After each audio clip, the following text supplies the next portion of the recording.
If your marketing's not landing, it's probably not because you suck. It's because you're making these mistakes. And hey, don't feel bad. Almost everybody does. The 5 marketing mistakes that are costing you growth. Mistake number 1, talking to everyone, reaching no one. Why are you running? Mass appeal is a myth.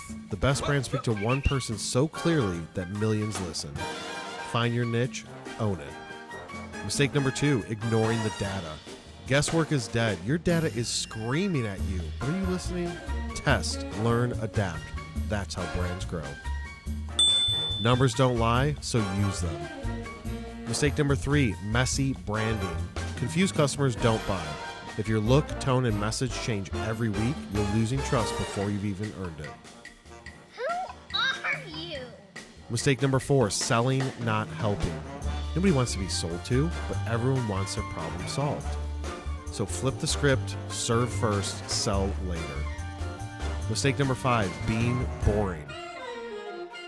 Let's be real. Boring doesn't go viral. If you're not making someone feel something, you're just plain invisible. Fix these 5 things and you'll stop guessing, start growing, and finally get your marketing to work.